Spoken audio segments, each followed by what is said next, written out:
día de hoy comenzamos una nueva serie que le pusimos Caos. Una serie sobre el libro de Jueces, ¿sí? El libro de Jueces. Vamos a ver todo el libro de Jueces. Este es un libro que está en el Antiguo Testamento, ¿sí? Ahora, caos hace referencia a el desorden, a la confusión, ¿sí? Al descontrol. Y hay algo importante que quiero que te quedes, ¿ok? Que quiero, a lo mejor si puedes apuntar, si puedes recordarlo, si eres una mente brillante como la mía, no se crean. Si tienes una mente increíble y lo puedes recordar para toda la serie, qué bueno. Van a ser varias semanas, pero si no, apúntalo y quédatelo, por favor. Lo que quiero que te quedes es esto: el caos que tú y yo vivimos está directamente relacionado con la ausencia de Dios en cada área de nuestra vida. Es decir, en el total de nuestra vida, en nuestros pensamientos, nuestras acciones, nuestras decisiones. Dicho de otro modo, a mayor ausencia de Dios, mayor ¿qué? Caos. Ahora, cuando hablo de la ausencia de Dios, ojo con esto, no me refiero a que Dios se va, porque Dios no se va, Él es omnipresente, ¿sí? Él no deja de estar. Lo que quiero decir con esto es que somos tú y yo los que podemos vivir como si Dios no existiera. Entonces, a mayor ausencia, mayor caos. Y en esta serie es precisamente lo que vamos a ver. En este libro es lo que vamos a ver. El pueblo de Dios en completo caos, alejados de Dios, olvidándose de Dios, yendo en contra de Dios, traicionándole, viviendo según su propia voluntad. Y ¿sabes algo? Creo que muchas veces todos nosotros llegamos a caer en ciclos de caos en nuestra vida, ¿no es cierto? Sí, sí. Donde a mayor ausencia de Dios, en el total de nuestra vida, mayor caos, mayor descontrol, mayor confusión. Y sabes, en esta serie de Jueces vamos a ver muchas aplicaciones muy prácticas para nuestra vida. La Biblia nos enseña, Pablo decía esto, ¿no? Que lo que sucedió en el Antiguo Testamento, resumiéndolo, parafraseándolo un poquito, nos sirve a nosotros para aprender a no caer en lo mismo. De manera que vamos a ver muchas aplicaciones prácticas para que nuestra vida no caiga en este caos. Y vamos a conocer cómo y quién es el único que puede romper estos ciclos de caos en nuestra vida. Ahora, antes de ir al texto y empezar a leer el día de hoy, quiero decirte lo que vamos a hacer. Te quiero encuadrar el libro de Jueces, darte el contexto para que nos familiaricemos con esto. A los que han estado en series con nosotros antes, sabrás que esto lo hacemos una vez y se acabó, ¿no? Damos el contexto una sola vez al inicio y después continuamos toda la serie de corrido, pero voy a encuadrar esta serie, este libro, después vamos a ir leyendo la porción de hoy, voy a ir haciendo algunos comentarios y al final vamos a tomar las enseñanzas de lo que leamos. ¿Está bien? ¿Sí? Ok, muy bien, mira. El cuadro de este libro, el contexto. El libro de Jueces es un libro histórico y nos habla de un periodo del tiempo de la vida del pueblo de Israel que probablemente es la época más triste y más oscura de este pueblo, ¿sí? Es muy fea. Una época en la que el pueblo de Dios se olvidó de Dios. Y nos muestra este libro los constantes y repetidos fracasos que este pueblo tuvo en cuanto a su relación con Dios y su fidelidad hacia Dios.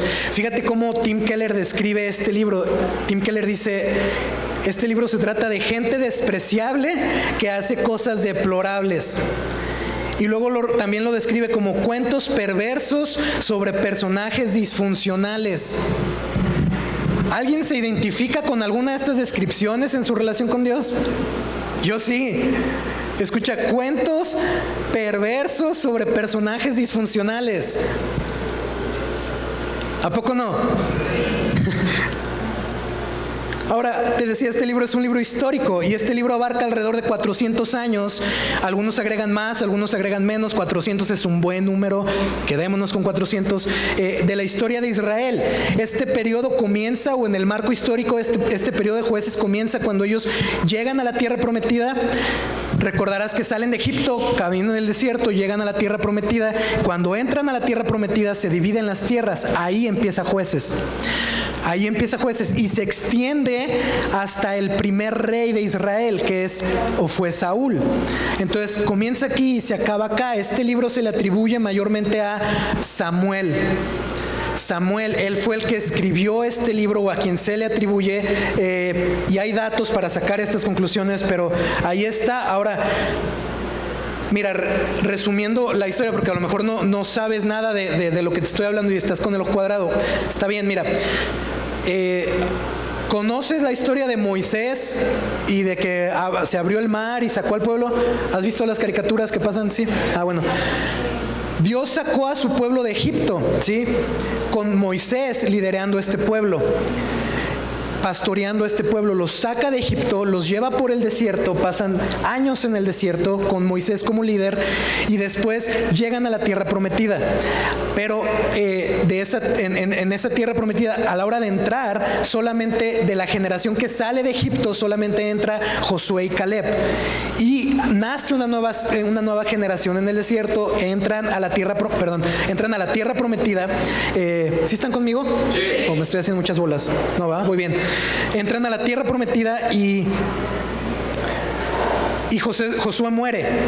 Primero fue Moisés el líder, luego fue Josué y luego Josué muere, ¿sí? Y aquí es donde comienza el libro de Jueces. Reparten las tierras a las tribus de Israel, pero ahora les dicen: aquí está tu pedazo de tierra, pero ahora tienes que ir a conquistar esa tierra. Ahora tienes que tomar posesión de esa tierra. Aquí estamos. Ahora déjame leerte lo que dice el capítulo 2, algo que encontramos en el capítulo 2, versículo 6 del libro de Jueces, para que aterricemos esta información. Fíjate, dice: después que Josué despidió al pueblo, los hijos de Israel fueron cada uno a su heredad para tomar posesión de la tierra. Fueron a las tierras para conquistarlas. Y el pueblo sirvió al Señor todos los días de Josué y todos los días de los ancianos que sobrevivieron a Josué. Es decir, otra generación, ¿sí? Los cuales habían sido testigos de la obra que el Señor había hecho por Israel. Eso es lo que te decía. Una generación sale de Egipto, pero de esa generación solo entran a la tierra prometida Josué y Caleb. Pero una generación nueva nace en el desierto, ¿sí? Y ellos son los que fueron testigos de la grandeza de Dios y lo que Él hizo por ellos. Entonces, esta generación sirvieron al Señor. Josué muere y también toda aquella generación, dice el versículo 10, también toda aquella generación fue reunida a sus padres, es decir, todos se murieron, ¿sí? Y se levantó otra generación después de ellos que no conocía al Señor ni la obra que Él había hecho por Israel. Entonces los hijos de Israel hicieron lo malo ante los ojos del Señor y sirvieron a los Baales. Los Baales quiere decir otros dioses, otros señores, y abandonaron al Señor y el Dios de sus padres, que los había sacado de la tierra de Egipto, y siguieron a otros dioses de entre los dioses de los pueblos que estaban a su derredor. Se postraron ante ellos y provocaron a ir al Señor. Es decir, la gente que vivía en la tierra prometida tenía otros dioses, y estos cuates terminaron sirviendo a esos dioses de la gente que estaba a su alrededor. ¿Estás conmigo? ¿Sí? Bien, este libro tiene un ciclo muy marcado que vamos a ir viendo, no hoy, pero lo veremos después. Llegaremos a la historia de Otoniel, Gedeón, Sansón, Jefté, todos estos personajes de Débora, todos cumplen el mismo ciclo. El ciclo de Jueces es rebelión, castigo, arrepentimiento y restauración. Rebelión, el pueblo se rebelaba a Dios, servía a otros dioses, desobedecía a Dios. Castigo, Dios los entregaba a manos de sus opresores, de enemigos, y los sometían al pueblo de Israel. Arrepentimiento, ellos se arrepentían y clamaban a Dios y le decían: Dios, ayúdanos. Entonces Dios levantaba un juez y restauraba la paz en su pueblo. Pero eventualmente volvían a caer en el mismo ciclo. Y era el mismo ciclo y el mismo ciclo. Este libro recibe el nombre de Jueces, pero no pienses en lo que hoy conocemos como jueces, porque no tiene nada que ver, ¿sí? No andaban en carrazos y cosas así. Los jueces de aquel tiempo eran guerrilleros, eran guerreros, eran libertadores, caudillos, se ensuciaban, peleaban, mataban, estaban listos para la guerra. Esos eran los jueces. No fueron reyes, eran personas que Dios levantó en cierto tiempo, en cierta época de la historia y en ciertos lugares para traer paz y para restaurar la paz en su pueblo. ¿Estás conmigo? ¿Sí? Pero había un problema dentro de todo este periodo principal, y no era solamente que ellos adoraban otros días, había una raíz para esto. Y fíjate, el tema es que ellos vivían en caos porque no tenían gobernante, no tenían rey, no había un líder. ¿Recuerdas? Moisés, Josué, y ahora se muere Josué, y ahora ¿qué hacemos?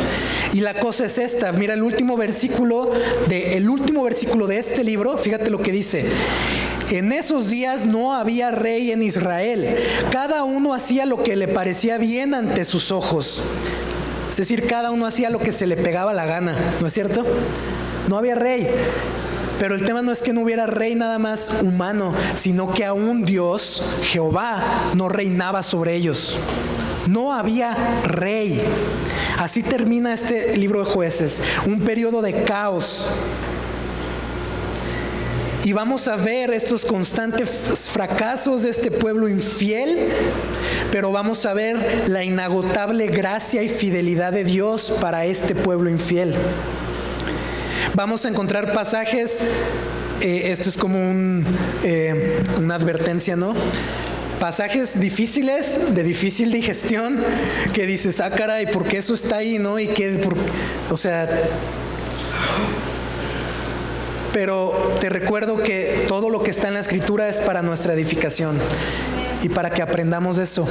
Entonces, vamos a orar, iglesia. Este fue el cuadro, vamos a orar, dependemos de Dios.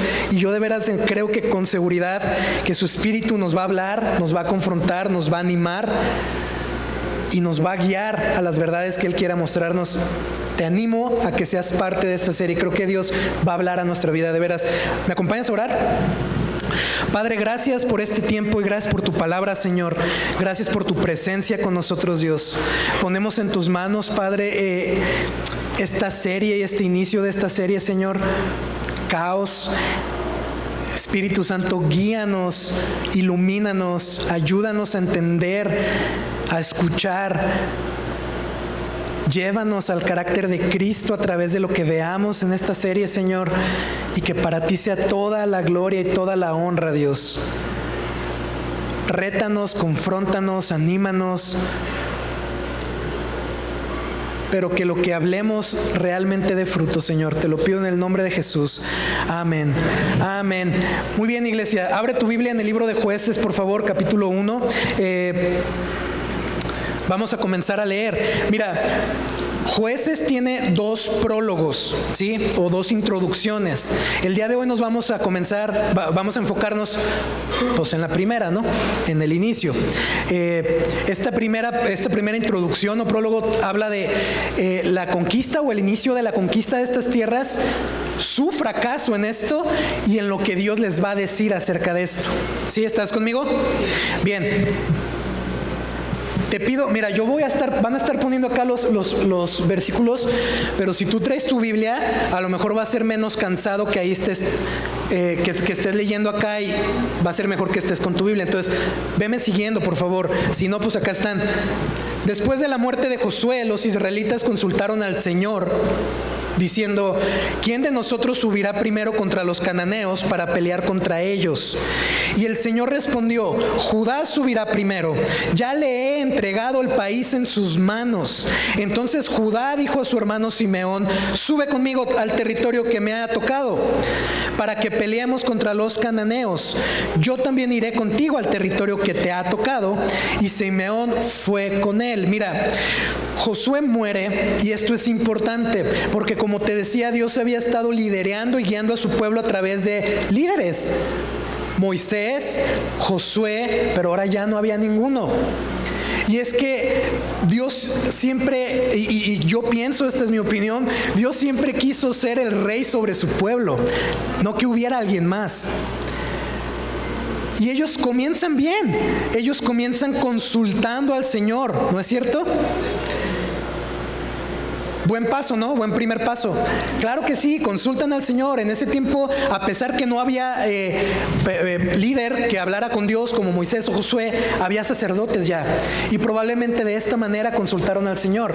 Y Dios contesta, el Señor les contesta. Muy buen primer paso, ¿no? Y Dios les dice, suban.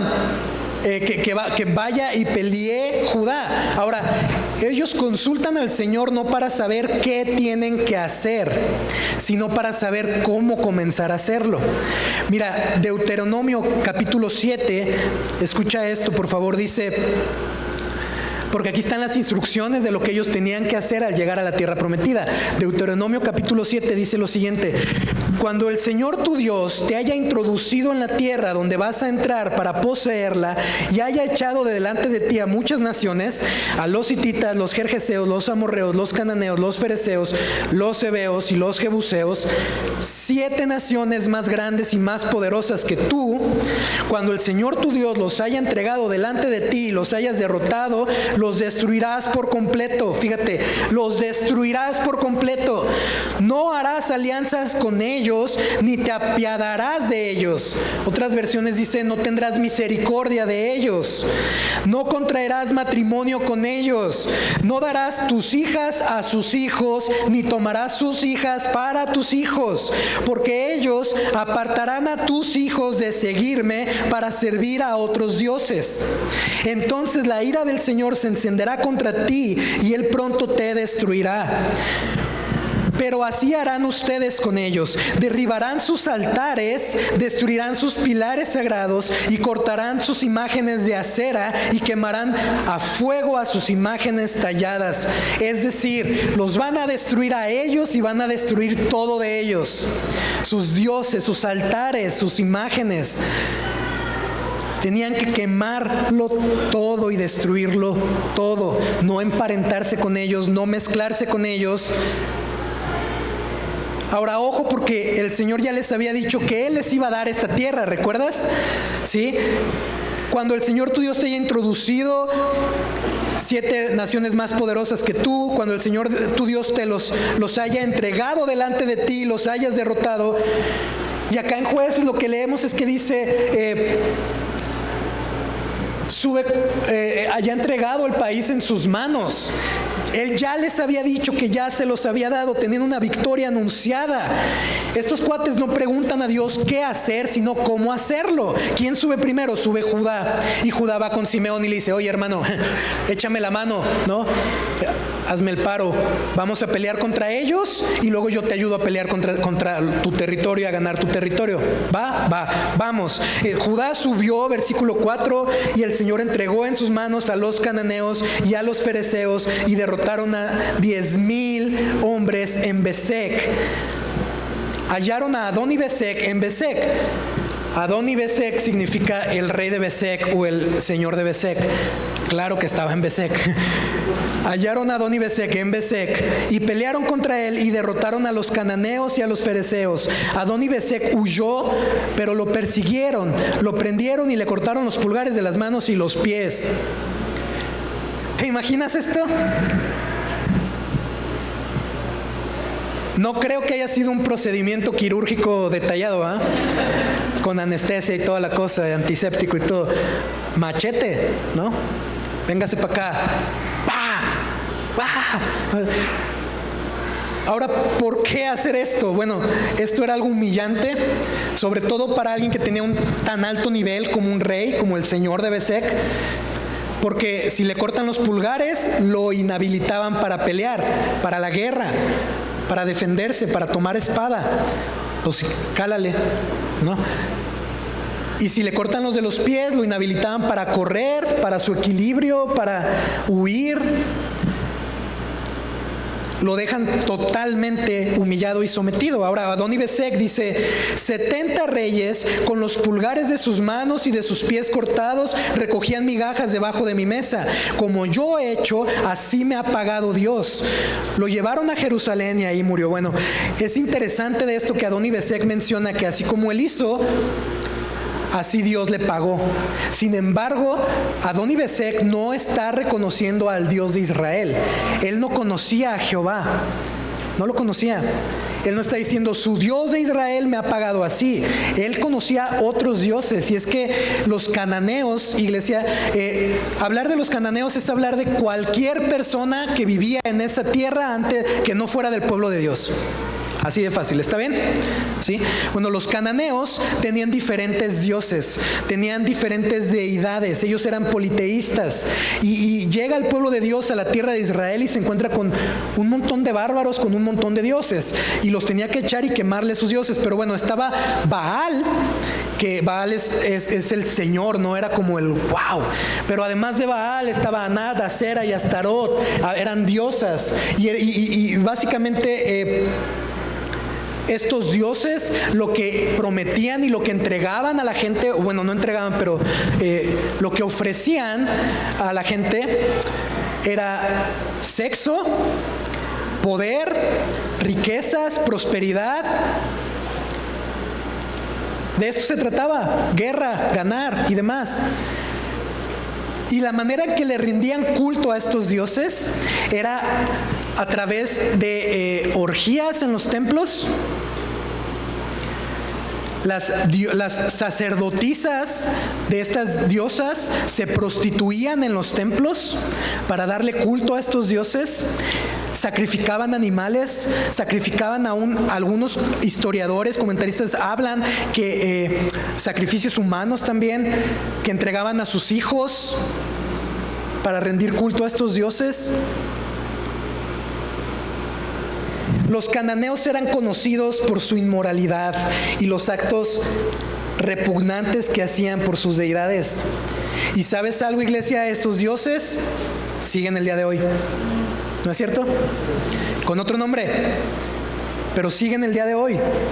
Mucha gente entrega su vida, su corazón, sus recursos en busca de sexo, de poder, de riqueza, de prosperidad, etcétera, etcétera. Siguen estando, a lo mejor con otro nombre, pero siguen estando. Por eso era tan importante que el pueblo de Dios quemara todo y sacara a todos, porque mientras no lo hicieran, iban a estar ellos tentados en caer y adorar a esos dioses. Caer en sus rituales, en sus tradiciones, en sus sacrificios, y eventualmente vamos a ver en esta serie que eso fue lo que hicieron y eso fue lo que pasó. Adoni-Bezek no reconoce a Jehová, él no lo conocía, él habla de otros dioses. Entonces, versículo 8, entonces los hijos de Judá pelearon contra Jerusalén y la tomaron.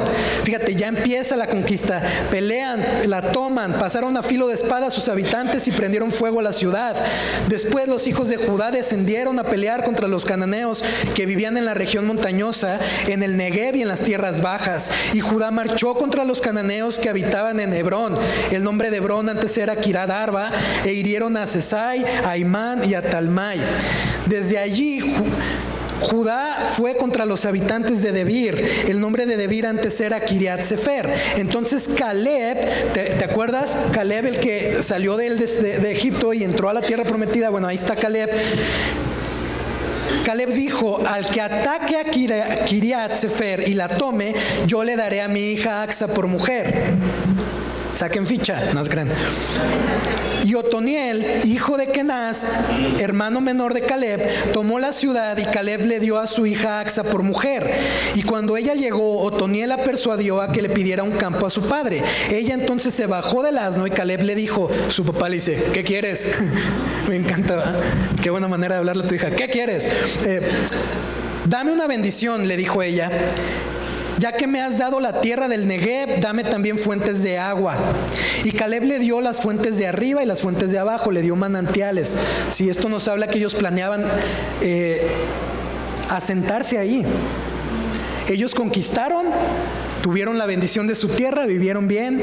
Eso era lo que tenían que hacer todos los demás, ¿no? Y ahí está. Ahora Otoniel lo vamos a ver en el capítulo 3, porque Dios lo va a llamar a ser un juez.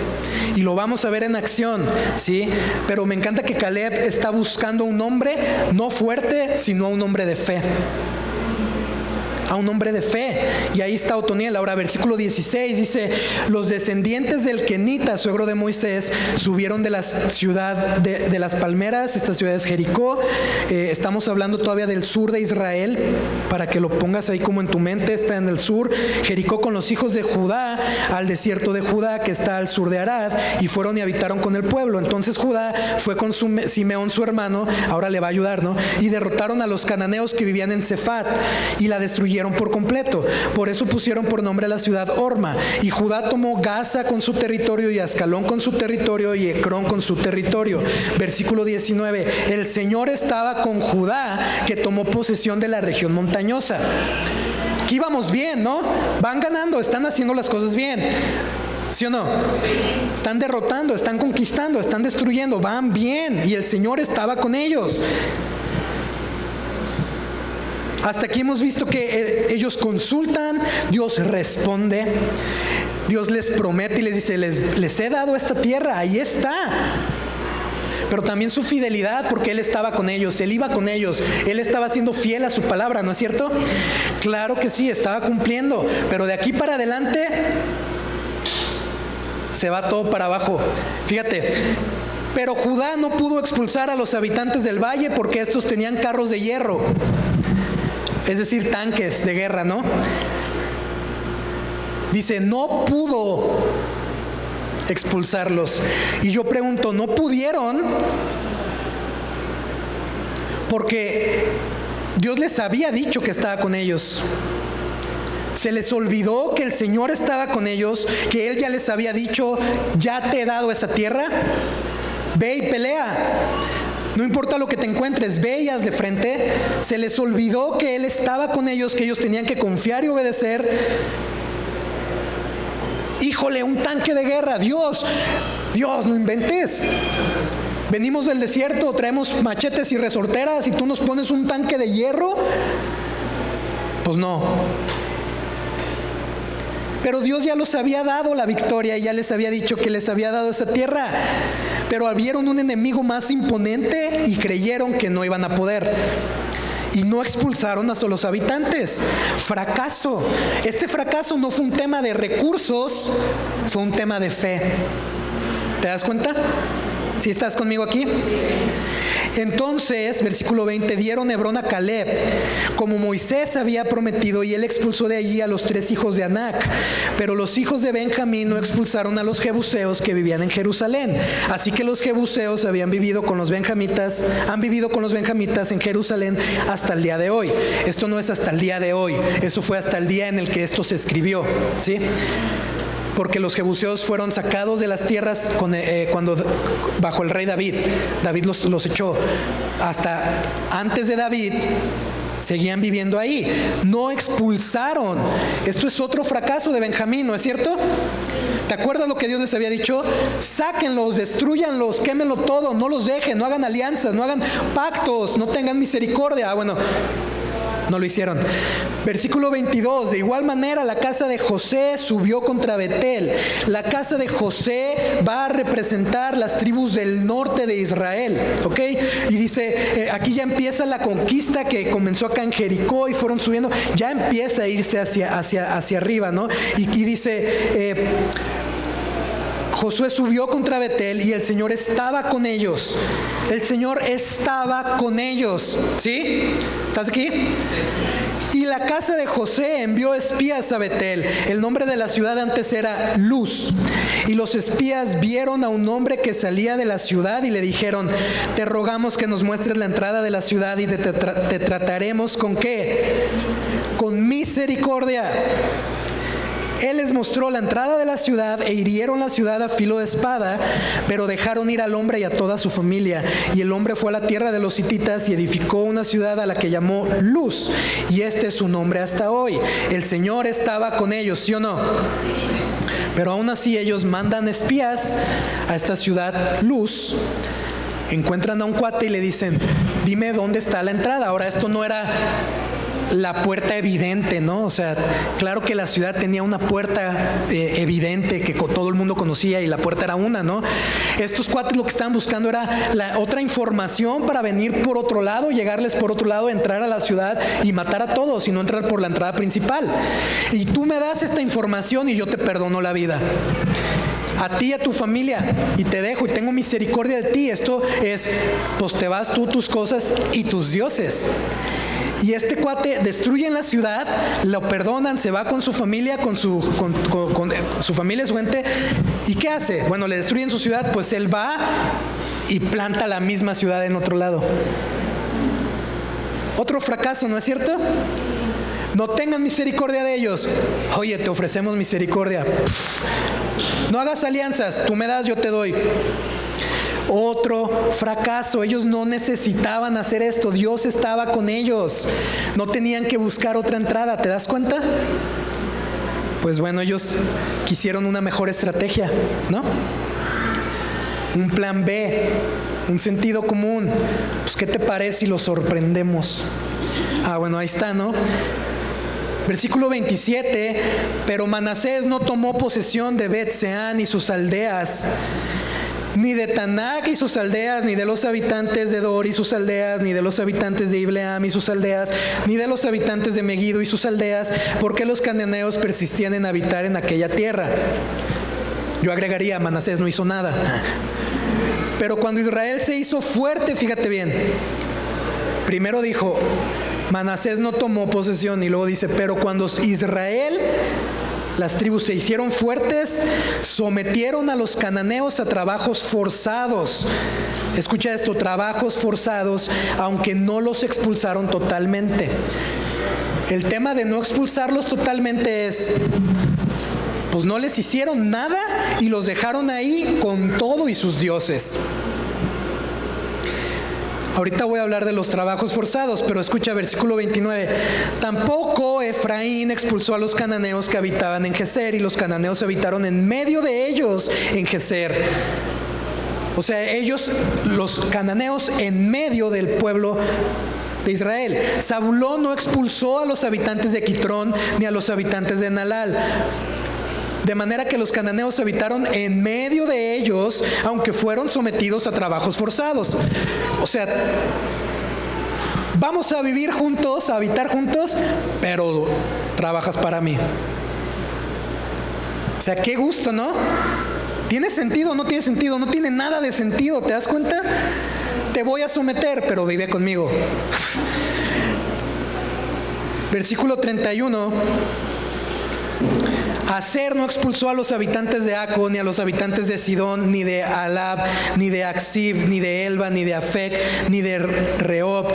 Así que los de Aser habitaron ahora ellos entre los cananeos, los habitantes de aquella tierra, porque no los pudieron expulsar. Otra vez, no pudieron o no quisieron. Versículo 33, Neftalí no expulsó a los habitantes de Bet-Semes ni a los habitantes de Bet-Anat, sino que habitó entre los cananeos los habitantes de aquella tierra. Pero los habitantes de Bet-Semes y de Bet-Anat fueron sometidos a trabajos forzados. Otra vez, ¿qué están haciendo? O sea, soy fuerte para someterte, pero te dejo vivir aquí, vamos a ser vecinos, pero trabajas para mí. O sea, caos, ¿te das cuenta? No tiene nada de sentido hacer eso. Te odio, pero no te odio. No sé qué relación tóxica tenía entre ellos, pero bueno. Versículo 34, entonces los amorreos forzaron a los hijos de Dan hacia la región montañosa y no los dejaron descender al valle. Y los amorreos persistieron en habitar en el monte Eres, en Ajalón y en Salbim. Pero cuando el poder de la casa de José se fortaleció, los amorreos fueron sometidos a trabajos forzados. Se puso de moda esta idea, ¿verdad? Versículo 36, la frontera de los amorreos iba de la subida de Acrabim desde Sela hacia arriba. ¿Cuántos están ya mareados de tantos territorios que vimos hoy? Mira, te quiero señalar algunas cosas. Judá ve este problemón de los tanques de guerra y le da miedo, ¿no? O bueno, se echa para atrás. Manasés, quizá en un inicio no pudo conquistar, pero cuando sí se hizo fuerte, no los echó, los sometió a trabajos forzados. Esto de trabajos forzados quiere decir que los hicieron tributarios. Tú vive ahí en tu pedazo de tierra, pero ahora me vas a estar dando tributo a mí. Me vas a dar de tus recursos. Yo voy a venir, no sé, una vez a la semana o no sé, y me vas a dar, ¿no? Vas a trabajar para mí. Me vas a dar de tus recursos. Y muchos hicieron esto, y lo leímos, muchas tribus de Israel hicieron lo mismo. Esta idea de una mejor estrategia, de entrar por la puerta de atrás, de decir, los tenemos que echar, pero mejor les cobramos. Pues de ser fuerte y sacarlos y quedarnos sin nada, pues venimos del desierto, no tenemos nada. A ser fuerte, someterlos y que nos estén pagando, pues ¿qué creen? ¿Qué es mejor? ¿Qué dirías tú que es mejor? Tener para comer, ¿no es cierto? Comer, tener. Pero Dios les había dicho que tenían que obedecer y algo que tenían que hacer. Ellos los dejaron ahí con todo y sus dioses, creyeron tener una mejor idea para su situación, una mejor estrategia en lugar de seguir lo que Dios les había dicho. Iglesia, no llegamos a ser así, tú y yo también. No llegamos de repente y en muchas ocasiones a hacer concesiones y alianzas y estrategias diferentes con el pecado y con las cosas que Dios nos ha mandado a no hacer, a dejar, a mezclarnos de más, a creer que podemos tener planes B en lugar de seguir el plan A de Dios en nuestra vida. Algunos dicen que habitaron que los cananeos habitaron entre ellos. ¿Has estado tú, has tenido visita en tu casa? ¿Sí o no? Sí. ¿Sí? Ok. Ellos habitan ahí, ¿no? ahí están.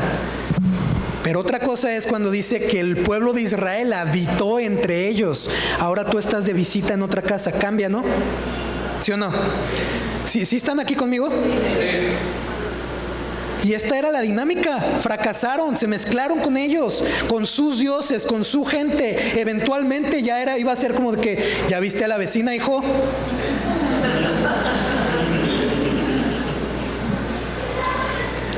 Y se iban a empezar a mezclar y a emparentar, iban a empezar con este pueblo de los cananeos.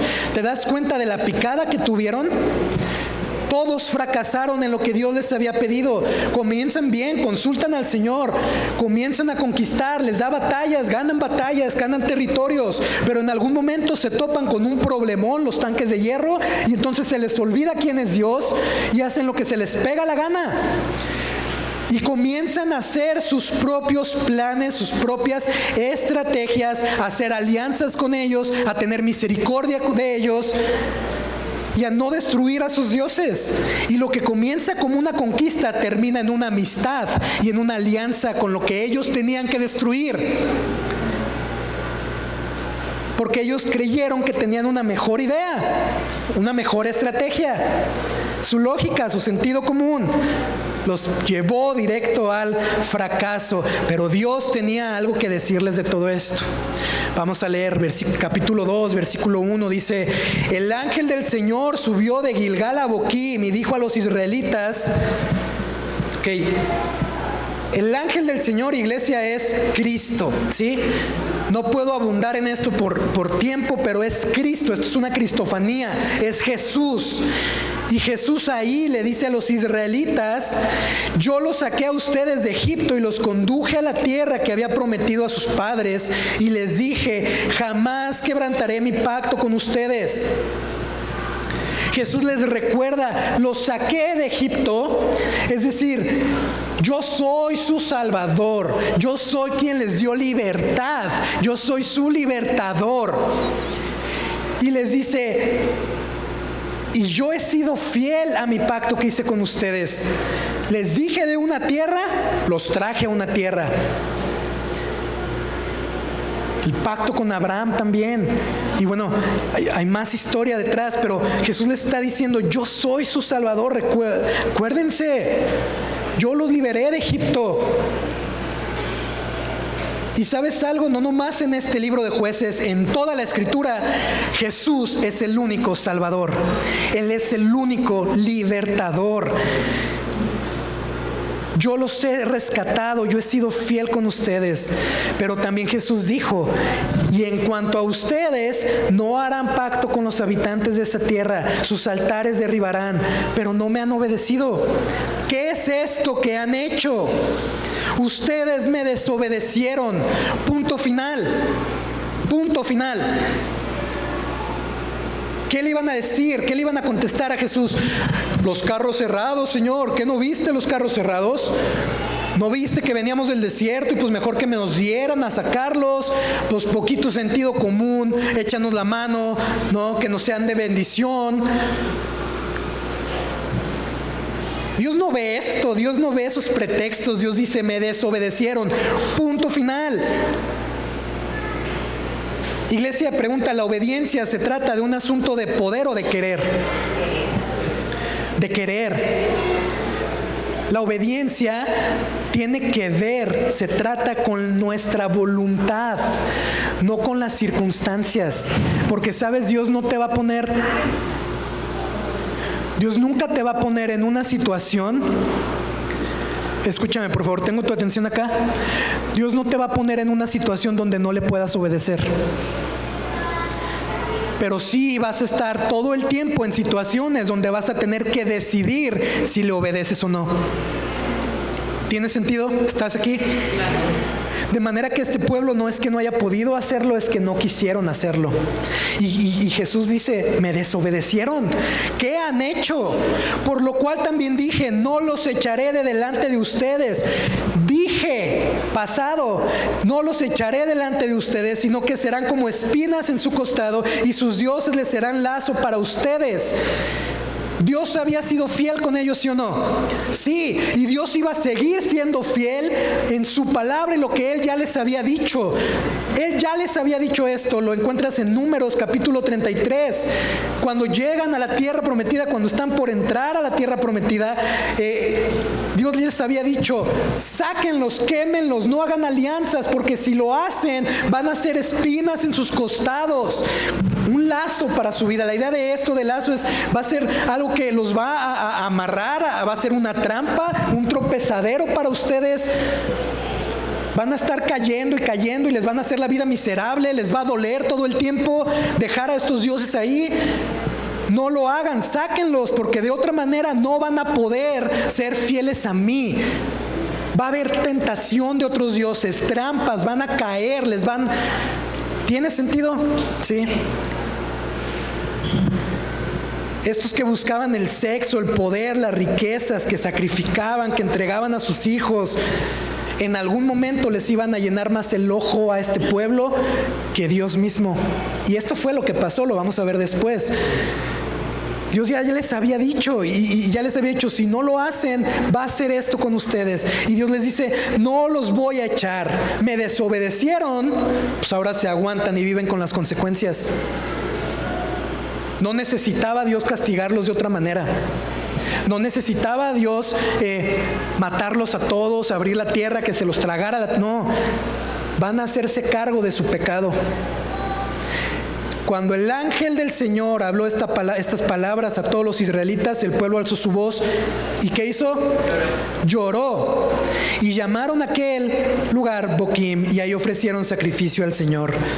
Quizá dices, wow, lloraron. Buena señal, ¿no es cierto? Como que sí les dolió. Pues sí les dolió. Pero las consecuencias, ¿te das cuenta? Ellos no se arrepienten. Ellos lloran consecuencias de su pecado, pero no lloran el pecado y su pecado mismo. No lo hacen. En ningún momento se arrepienten. En ningún momento vemos que le piden perdón a Dios, que dicen, Señor, perdónanos, estamos arrepentidos.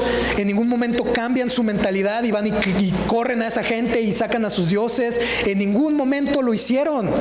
Simplemente lloraron las consecuencias de su propio pecado. Dios les recuerda, yo los he rescatado, yo he sido fiel, y lo vimos el día de hoy, Él siguió siendo fiel. Él fue fiel, Él es fiel el día de hoy. Él estaba con ellos.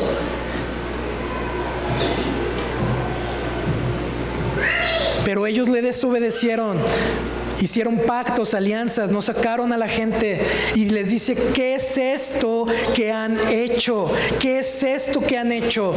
Yo he prometido bendecirles, he sido fiel, pero también les he dicho que no los iba a bendecir si me eran infieles, si me desobedecían. ¿Qué han hecho? ¿Te das cuenta? Piénsalo, por favor, analiza esto. Yo los amo, pueblo que yo escogí. Prometí bendecirlos, prometí estar con ustedes, pero no puedo bendecir al que me desobedece y al que hace lo malo. Y les prometí que no los iba a bendecir si hacían eso. Entonces, ¿ahora qué hago? ¿Qué hago? Y aquí está la tensión, iglesia. Esta es la tensión en la que tú y yo y todo ser humano vive también. Dios es grande en amor y misericordia, y Él quiere y nos ama y quiere bendecirnos, pero al mismo tiempo Él no puede bendecir a quien hace lo malo y a quien vive en pecado y está en un pecado y en naturaleza pecaminosa. ¿Cómo se resuelve este problema? ¿Cómo se va a resolver esta tensión? ¿Estás aquí? Iglesia, solo se resuelve en la cruz de Cristo, nada más.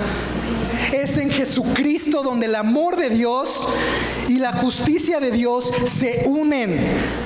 Es en la cruz de Cristo en donde Jesús cargó nuestro pecado y se hizo la justicia de Dios para que tú y yo recibiéramos su amor y misericordia. Es en la cruz donde tú y yo somos reconciliados con Dios, donde un pueblo infiel recibe la fidelidad y la misericordia y la gracia de Dios, de un Dios que nos ama.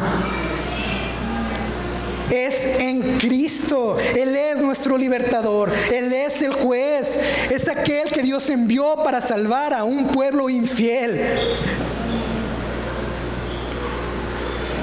Iglesia, quiero comenzar a cerrar este mensaje.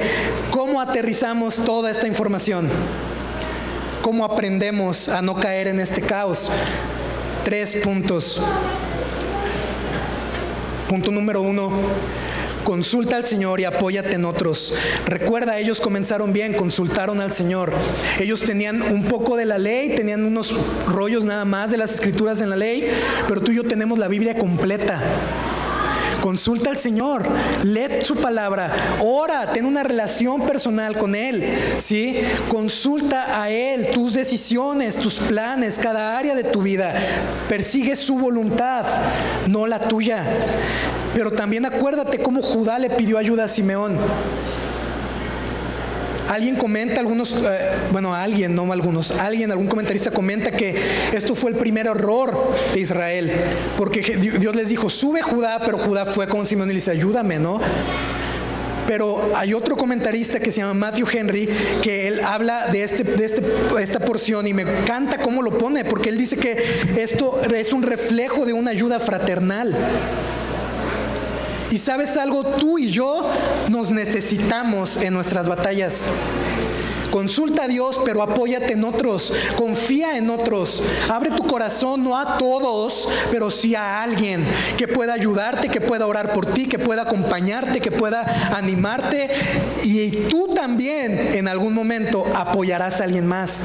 Estamos juntos en esta vida. Estamos juntos en seguir al carácter de Cristo, en seguir en los planes de Dios, en vivir en su voluntad.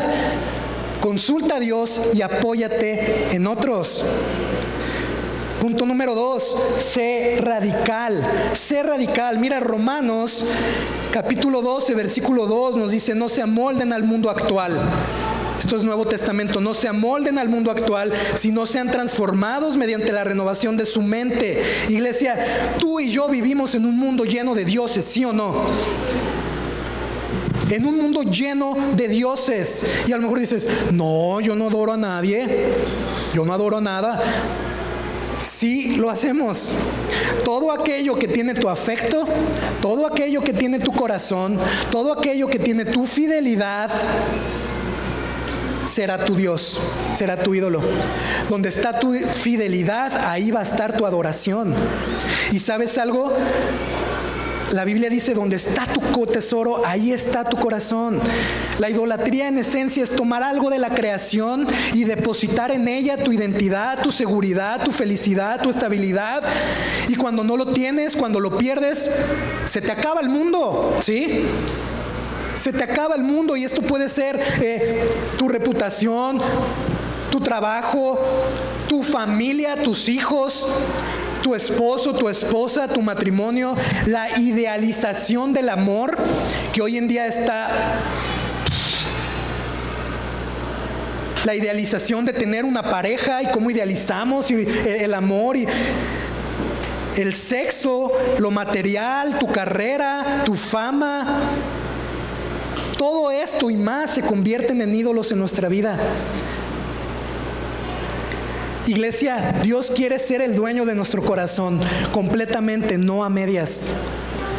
Él quiere ser nuestra prioridad y no estar en una lista de prioridades. De manera que la invitación a no amoldarnos al mundo tiene que ver con no adoptar las costumbres, las ideas y rendirnos a los ídolos, tomar la forma que este mundo te ofrece, sino a ser renovados en tu mente, transformados en la renovación de tu mente. ¿Cómo renovamos nuestra mente? A través de la palabra de Dios y su Espíritu Santo trabajando en nosotros.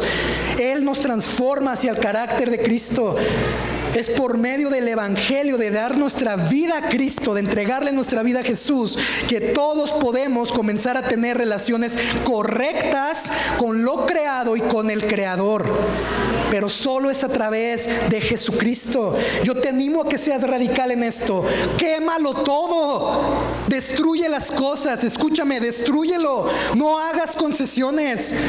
No hagas tratos con lo que Dios te ha llamado a dejar. Sé fiel a Dios. No hagas alianzas con el pecado, con los dioses de este siglo. Tengo problemas con el alcohol, pero pues mira, abro mi refri, parece bar. Quémalo todo. Tengo problemas con el alcohol, pero ¿sabes qué? Decidí tomar nomás los fines de semana. O cuando como mariscos porque se me antoja, ¿no? Quémalo todo, sé radical. ¿Estás aquí? No hagas concesiones. No puedo dejar de tener sexo con mi pareja y no estamos casados. Pero cómo nos encanta ver Netflix. Cómo nos encanta encerrarnos en el cuarto, ¿no? Cómo nos encanta ser intencionales en pasar tiempo solos. Quémalo. No hagas concesiones. No hagas tratos. No creas tener una mejor estrategia. No quieras llegar por la puerta de atrás.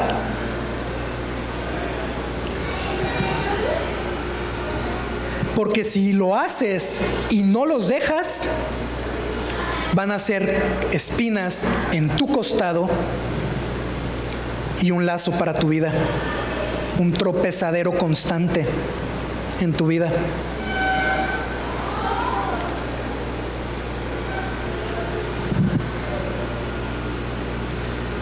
Recuerda que Dios no te va a poner en situaciones donde no puedas obedecerle, pero sí, en cada situación tendrás que decidir si lo haces o no lo haces.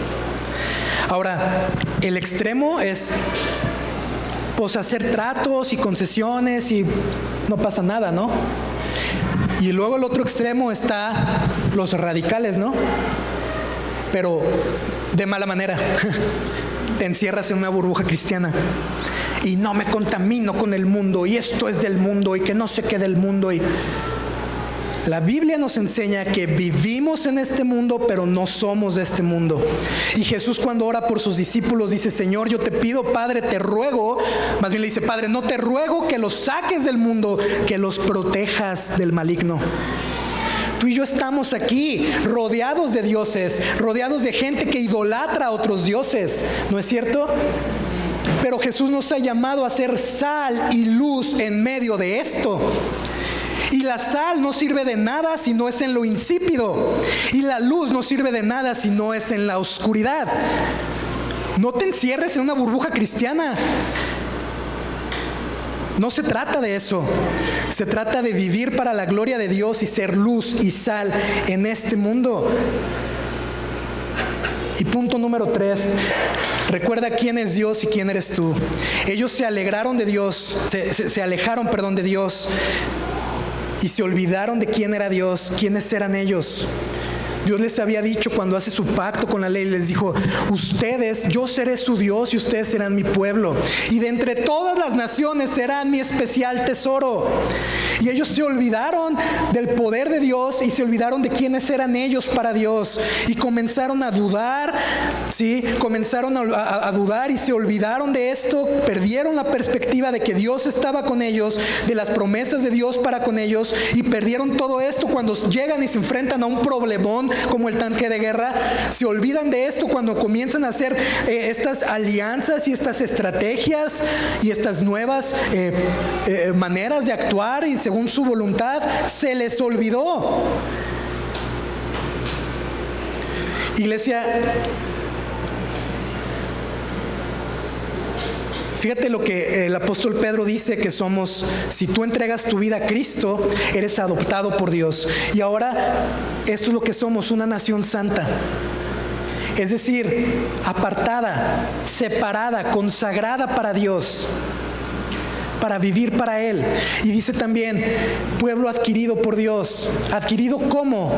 Por la sangre de Cristo. Pagado, comprado, redimido con la sangre de Cristo, adquirido para Él, para vivir para Él. Pedro agrega: para que anunciemos las virtudes de aquel que nos llamó de las tinieblas a su luz admirable. ¿Te das cuenta del paralelo? El pueblo de Israel, el especial tesoro de Dios, apartados, consagrados para glorificar a Dios. Y ahora tú y yo en Cristo somos una nación apartada, escogida por Dios para glorificar a Dios. De manera que en cualquier situación, cualquier problemón, cuando veas el tanque de guerra en tu familia, en tu matrimonio, en tus relaciones, cuando veas cualquier situación que no puedas hacerle frente o te dé miedo, y aún de manera interna, pecados que no has podido dejar, cosas que sabes que son espinas en tus costados, que te hacen caer una y otra vez, tienes que recordar quién eres para Dios y quién es Cristo como tu Salvador y tu Señor, y que en Él somos más que vencedores, que Él venció en la cruz, que su Espíritu vive en nosotros, nos habilita y nos da el poder para vivir la vida que Dios quiere que vivamos. Tienes que recordar quién eres y recordar quién es Dios. Jesús venció al pecado, pero muchas veces tú y yo le damos poder al pecado. No es que lo tenga, Cristo lo derrotó, pero muchas veces tú y yo seguimos dándole poder al pecado en nuestra vida. No lo hagas, si Cristo lo ha vencido. Recuerda quién es Dios y quién eres tú. Un hijo, una hija de Dios, amados por Él. Iglesia, si alguien aquí el día de hoy dice: bueno, yo soy, ¿no? Como ahora los memes, ¿no? Sí soy, o como... Y has estado haciendo tratos con el pecado, has estado viviendo una vida en tu propia estrategia, no has tenido a Dios en cuenta en tu vida. Yo quiero decirte: Dios no quiere que vivas así. Este no es el plan de Dios para tu vida.